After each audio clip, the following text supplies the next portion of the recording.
उधर से आवाज़ आती है, मैडम मैं वेटर बोल रहा हूँ। सर ने ज़्यादा शराब पी ली है इसलिए वो यहाँ सो गए हैं। आप आके इन्हें यहाँ से ले जाइए। ये सुनकर निशांत की बीवी को मानो झटका सा लग गया हो। वो समझ नहीं पा रही थी आखिर क्यों निशांत की बीवी ने पिताजी और निशांत के बड़े भाई को जगाया और उन्हें सब कुछ कहा। ये सुन सभी लोग हैरान हो गए और उसके बड़े भाई उसे लेने चले गए। कुछ देर बाद निशांत को लेकर घर आते हैं और उसे अपने कमरे में सुला देते हैं। लगभग सुबह हो गई थी तभी निशांत की माँ किचन जाती है सबके लिए चाय बनाने के लिए। तब वो देखती है खाना सब पड़ा हुआ है। तभी वो समझ जाती है कि बहू ने खाना नहीं खाया और पूरी रात जगी थी। वो जल्दी नाश्ता बनाकर उसके पास ले जाती है और कहती है, बहू तुमने पूरी रात से कुछ नहीं खाया और पूरी रात बैठी थी सोफे पर, लो कुछ खा लो और थोड़ा आराम कर लो। ये सुनकर निशांत की बीवी ने कहा, मुझे भूख नहीं, आप सब खा लीजिए, और निशांत की ओर देखने लगी। ये देख माँ वहाँ से चली गई। कुछ देर बाद निशांत उठता है और वो देखता है कि वो घर में है, तो उसे सब कुछ समझ आ जाता है कि घर में सबको पता चल गया है और कोई उसे वहाँ से लेकर आया है। सामने उसकी बीवी बैठी होती है। वह उसे कुछ कहे कि निशांत की बीवी उठकर वहाँ से चली जाती है।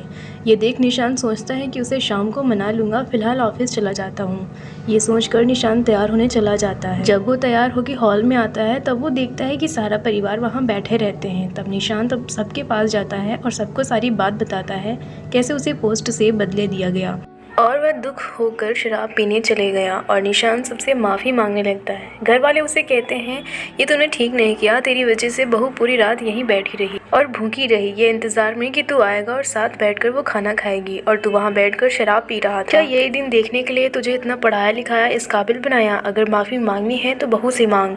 कल पूरे दिन उसने काम किया, पार्टी सारा उसने संभाला, यहाँ तक कि पूरा दिन नहीं खाई, ये सोचकर कि तेरे साथ रात में खा लेगी, और तू है कि ये कह गई। सब वहाँ चले गए। निशांत ये सुनकर अपने बीवी के पास गया और सॉरी कह के ऑफिस के लिए निकल गया।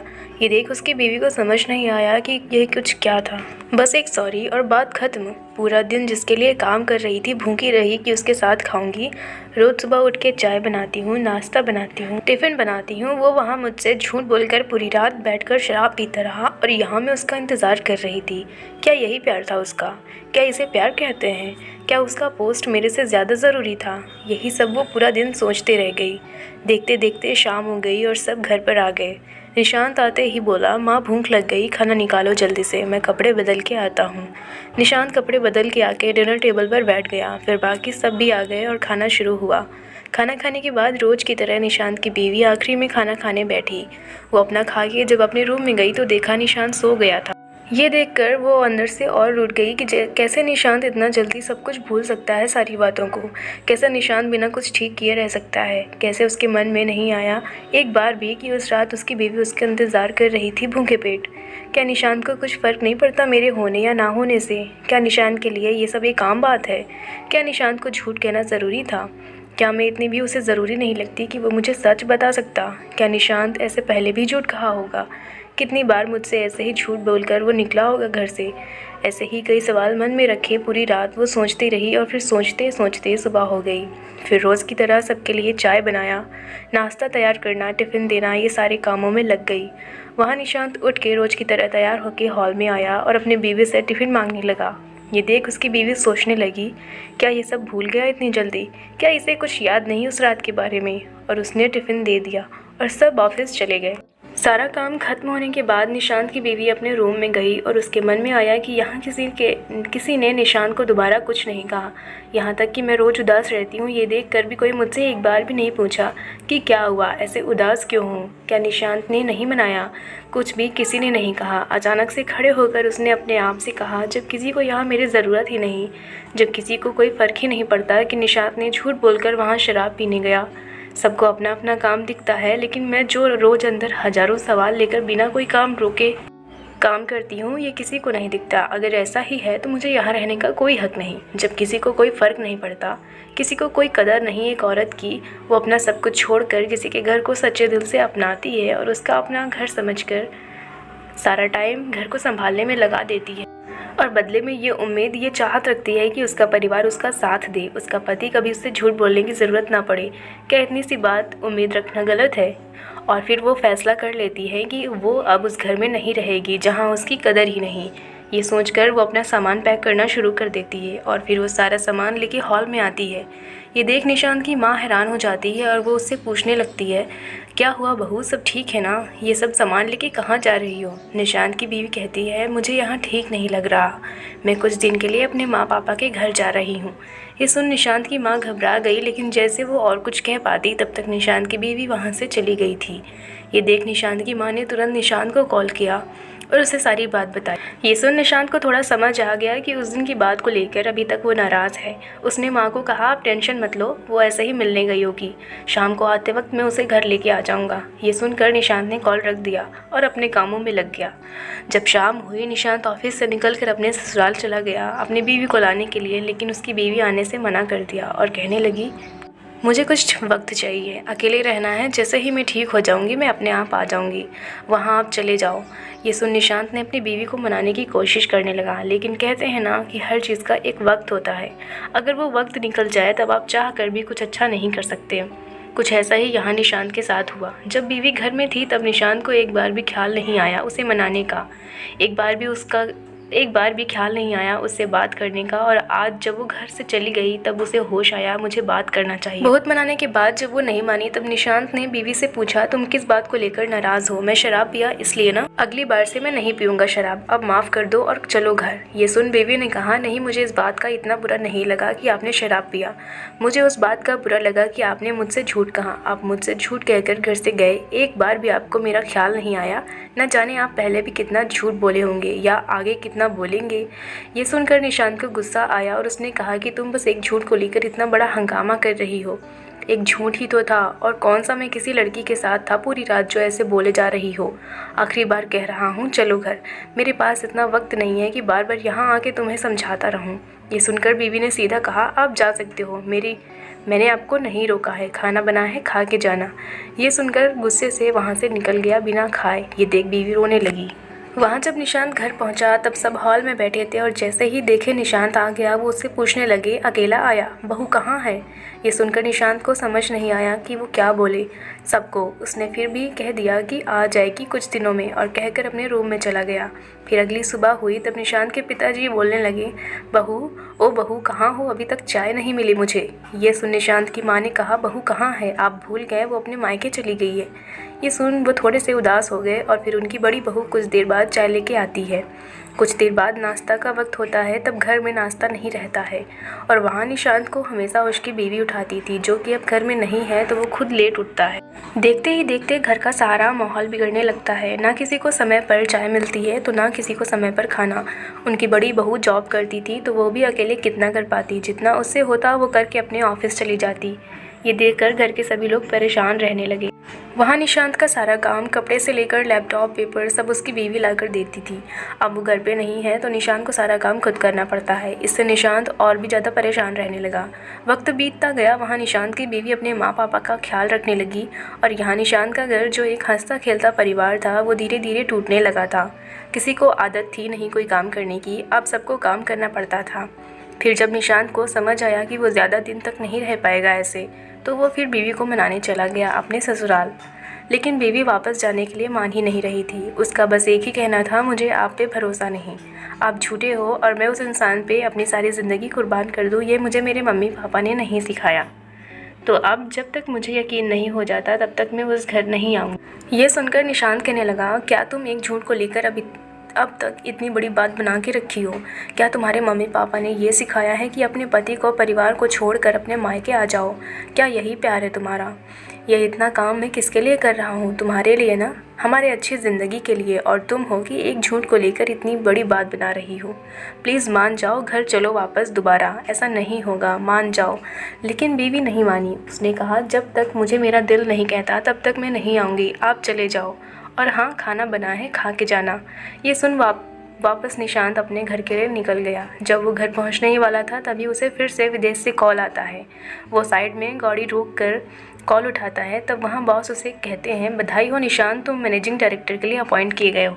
ये सुनकर निशांत खुश नहीं होता और बॉस को कहने लगता है, क्या सर इस बार भी मुझे हाँ बोल के ना बोल दोगे? आपके उस दिन की वजह से यहाँ मेरी ज़िंदगी बर्बाद हो गई है और आप मुझे ये बोल रहे हो। ये सुन बॉस ने कहा, मुझे नहीं पता निशांत तुम्हारे निजी जीवन में क्या हुआ है। उस दिन जब मैंने कहा कि तुम्हारा पोस्ट बदल दिया जाता है, वो मेरा अकेले का बात नहीं था, पूरे टीम ने मिलकर तय किया था और उसके पीछे का वजह भी है। वजह यह है कि तुम्हारा जो प्रोजेक्ट था, जो तुमने हमें दिया था, वो पूरा नहीं भेजा था, जिसकी वजह से तुम्हारा पोस्ट बदलना पड़ा। मैं तुम्हें आगे भी बता रहा हूँ कि तुमने उस वक्त कॉल काट दिया था। ये सुनकर निशांत अपना लैपटॉप ओपन किया और चेक करने लगा। तब उसे पता चला कि पार्टी की खुशी में उसने पूरा काम खत्म ही नहीं किया था और उसने बिना कुछ देखे बॉस को दे दिया था। ये देख निशांत ने बॉस को सॉरी कहा और माफ़ी मांगी और फिर पूछा कि सर लेकिन अभी फिर से वो पोस्ट मुझे कैसे दिया? मैंने तो आगे कोई काम ही नहीं किया, फिर कैसे अभी मिला मुझे? फिर बॉस ने कहा कि वो जो आधा काम रह गया था प्रोजेक्ट में, वो तुम्हारी बीवी ने कंप्लीट करके मुझे मेल कर दिया है, जिसे देख सारे टीम मेंबर बहुत खुश हुए और तुम्हें फिर से पोस्ट दे दिया है। ये सुनकर निशांत हैरान रह गया और वो सर को थैंक यू बोला, बाद में बात करता हूँ सर, ये बोल के कॉल कट कर दी।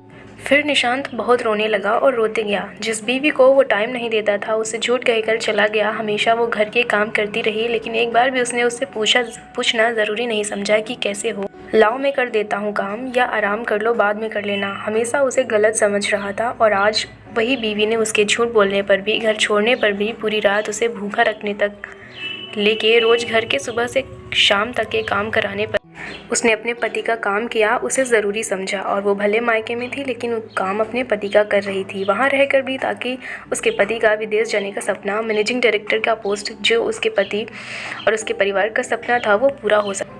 जब वो अपने घर पहुंचा तब माँ ने देखा कि निशांत की आंखों में आंसू। तब माँ ने पूछा, क्या हुआ निशांत, तू रो रहा है? निशांत ने कहा, माँ मैं बहुत बुरा हूँ, इतना बुरा कि मैं किसी से नज़रें भी नहीं मिला सकता, खासकर अपने बीवी से। ये सुनकर माँ ने बोला, बेटा हम औरतें भले ही कुछ कहते ना हो, जताते ना हो, मगर इसका मतलब ये नहीं कि हम इंसान नहीं हैं, हमारे दिल में कोई दिल नहीं, हमें जीने का कोई हक नहीं, हमें अपने सपने पूरे करने का हक नहीं। आज तक कभी पूछा अपनी बीवी से उसे क्या पसंद है, उसका कोई सपना या उसकी कोई ख्वाहिश है जो अधूरी है? एक बार भी बेटा तूने अपनी माँ से कहा कि माँ तुम आज रहने दो, मैं काम कर देता हूँ? बेटा निशांत, सब कुछ पैसा ही नहीं होता, सारे सपने सिर्फ तुम्हारे ही नहीं होते, तुम्हारे पास जो अपना सब कुछ छोड़कर आई है उसके भी होते हैं। सिर्फ ऊंचा उड़ना मत सीखो, बल्कि साथ में अपने परिवार को भी ऊंचा उड़ाना सिखाओ, जो तुम्हारे लिए अपना सब कुछ छोड़कर आते हैं। मेरा क्या है, मेरी तो उम्र हो गई है, अभी भी वक्त है, संभल जाओ। ये सुनते ही निशांत अपनी माँ के पैरों पर गिर गया और उनसे माफ़ी मांगने लगा।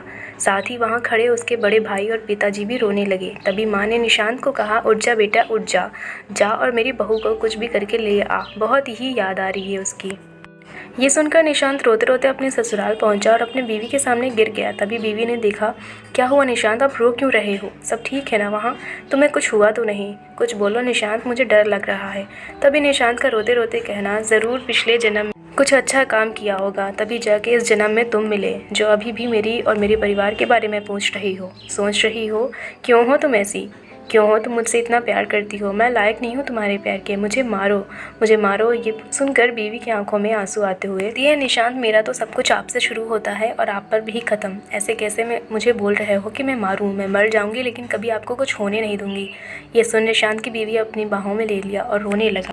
कुछ देर बाद बीवी ने कहा कि खाना रखा है, चलो खा लो। जब निशांत खाने बैठा तो वो देखा कि जो कुछ भी बना था सब उसकी पसंद का बना था। ये देख वो फिर से रो पड़ा और पूछने लगा, बीवी क्या है, तुम्हें पता था मैं फिर से आऊँगा आज? बीवी हंस के बोली, नहीं, मैं तो रोज़ आपके पसंद का खाना बना के रखती हूँ, ताकि आप जब भी आओ आपको आपके पसंद का खाना खिला सकूँ। आप जब भी आते हो रोज़ मैं बोलती खाना खा के जाना, लेकिन आपने कभी खाया ही नहीं। तब निशांत को समझा कि हमेशा बोलने का कारण ये था कि बीवी हमेशा मेरे लिए मेरे मनपसंद का खाना बना के रखती थी। ये सोच निशांत के आंसू रुके ही नहीं जा रहे थे। वो फिर बीवी को अपने पास बिठाया और अपने हाथों से उसे खाना खिलाया और बाद में उसने खुद खाया। इतना ही नहीं, जब खाना हो गया तो सारा बर्तन उसने उठा के भी रखा। ये देख बीवी रोने लगी और जैसे ही कुछ कहने जाती कि निशांत ने उसे चुप करते हुए कहा, शांत हो जाओ, आज से और अभी से तुम्हारी आंखों में एक आंसू नहीं आने दूंगा, और वहाँ बैठ गया। कुछ देर बाद बीवी ने कहा, घर नहीं जाओगे? तब निशांत हंसते हुए, जहाँ मेरी बीवी हो वही मेरा घर है। ये सुनकर उसके चेहरे पर हंसी आ गई और अपने रूम में चले गई। कुछ देर बाद सारा सामान के साथ रूम से बाहर निकल कर कहने लगी, चलो निशांत, मुझे वो वाला घर जाना है, अब मुझे वहाँ ले चलो। ये सुनकर निशांत जल्दी से उठा और गाड़ी में सामान रख दिया और फिर बीवी के लिए कार का दरवाज़ा ओपन किया और कहा, बैठिए मैडम। ये सुनकर बीवी हंसकर कार में बैठ गई और थोड़ी दूर जाकर निशांत गाड़ी रोक लेता। और फिर बीवी को बाहर निकलने के लिए कहता है। जैसे ही वो बाहर निकलती है वो देखती है निशांत वहाँ आइसक्रीम ले रहा होता है। फिर दोनों एक दूसरे को देखते हुए आइसक्रीम खाते हैं। कुछ देर बाद दोनों घर पहुँचते हैं तो देखते हैं सब घर वाले जगे रहते हैं और दोनों के लिए एक केक रखा होता है। ये देखकर दोनों खुश हो जाते हैं और केक काट कर एक दूसरे को खिलाने लगते हैं। कुछ देर बाद निशांत और उसके बड़े भाई दोनों मिलकर सबके सामने कहते हैं, अब से हर हफ्ते में 2 दिन हम भाई मिलकर खाना बनाएंगे और वो दिन आप सभी को आराम करना होगा। ये सुनकर सभी हंसने लगते हैं और माँ बेटों के सर पर हाथ रख के आशीर्वाद देते हुए कहती है, आज मुझे मेरा परिवार फिर से मिल गया। इस तरह निशांत का हंसता खेलता परिवार जो निशांत के एक झूठ से टूट गया था वो फिर से जुड़ गया। तो ये था एक झूठ की ताकत जो एक हंसते खेलते परिवार को तोड़ के रख दिया था। और ये था एक औरत का एक प्यार की ताकत जिसे अगर आप नहीं समझेंगे, ख्याल रखेंगे तो आपका हंसता खेलता जीवन बर्बाद हो जाएगा। आखिरकार निशांत की जीवन से जुड़ी जो खुशी चली गई थी वो उसे वापस मिल गई।